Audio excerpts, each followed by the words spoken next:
All right, everybody, I tallied your votes, and by only 3% homemade pizza won for the cooking demonstration video for this week. I'm actually going to do this video in two parts because there are kind of a lot of steps. First, you have to make the pizza crust, then you have to get the toppings ready, and also make the sauce. So I'm going to kind of divide this into two videos. So today's video is just going to be on making the pizza crust. I have found what is called the Crazy Pizza Crust video. And you make it all in one bowl and you just pour it onto the pan and bake the crust ahead of time. This is different because normally pizza is made from a dough and you have to roll out the dough, you have to let it rise, and it takes a lot of time. So this is a little bit of a shortcut version that I found, and it tastes just as delicious. It gives you more of like a thin crust for your pizza, but it's super easy, and I quite enjoyed this recipe, especially when I want to save time. All right, I'm just going to kind of aim my camera over to my ingredients here so you guys can see what I'm doing. And I'm just going to quickly explain. There's also not a lot of ingredients, which again is even better because you don't have to get a ton of stuff out. The first thing I'm going to add is 1 cup of flour into the bowl. Then I'm just going to add some seasonings. So I'm going to add half a teaspoon of oregano. Oregano is super common in pizza sauce and pizza flavors. I'm going to add half a teaspoon of salt. The crust needs salt just for a little bit of flavoring. It's not meant to be like super salty. Plus you'll have all that good saltiness from your cheese when you top your pizza. I am going to add a 1/4 teaspoon of pepper and then a 1/4 teaspoon of garlic powder. Again, this just gives it some flavor.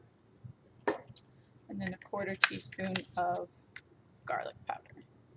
Okay, if you don't like these types of seasonings, you could always do a little bit less to it still gives it that flavor, but it won't be as strong. All right, the next thing I'm going to add is I'm going to add 2 eggs. If you're not comfortable cracking eggs right into your dish, you can always crack them into a separate dish first to make sure you don't get any shells in there. And once in a while, I still get a shell in there. I'm just going to mix these up a little bit. You can mix it right in your bowl as well.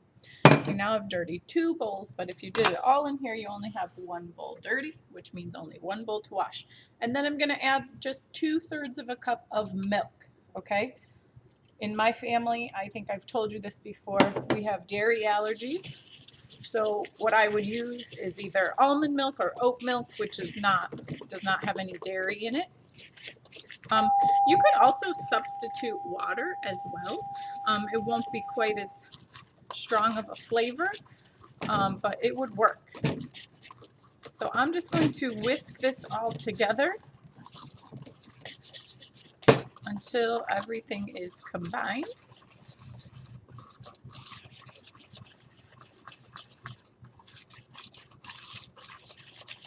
It smells good. It smells just like pizza from that oregano especially. All right. Now what I'm going to do, and this is a super important step, is I need to really grease my pan quite a bit.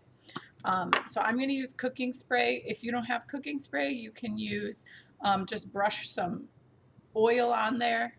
Just make sure you get it nice and greased up so that your crust doesn't stick to your pan. Okay, so we just want to kind of really get this sprayed because we do not want it to stick. Okay, so this is nice and greased up now. I'm going to take my rubber scraper. I'm going to scrape my crazy pizza crust into my pan. Now, like I said, this is crazy because this looks more like a batter, but it's still going to bake up nice like a crust. But many, I'd say 99% of pizza crust is made from a dough rather than a batter, which you would have to roll out, which is just like too much work for when you want to do something quick. Now I'm going to just kind of tilt my crazy crust until it kind of reaches each corner of the pan, and kind of spread it out a little bit because I want to get nice. It's not going to be a perfect shape. It's not going to be perfectly rectangular. Right here where it's kind of got some space, I'm going to try and fill that in just so we don't have any holes in our pizza crust. Okay.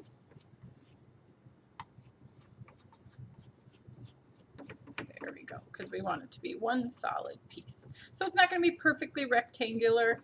If you wanted it to kind of fill the whole pan, you'd probably have to double your recipe. Okay. All right, now that's it. That's the easiest thing, right? That took just a couple of minutes. Now what I'm going to do is I'm going to put this in the oven. It's going to bake for about 15 to 20 minutes at 400. When it comes out of the oven, which will be our next part of our video, I'll put the toppings and all of that good stuff on. All right, so I'm going to get this in and get it baked. All right, my crust is out of the oven, and guess what? It smells delicious. So if you look at the edges, we've got some brown crispy edges, not quite burnt, but a little bit brown and crispy. But I left that because I wanted to point out to you, we talked a little bit in the knife skills practice about your pieces that you're cutting being the same size so that everything cooks evenly.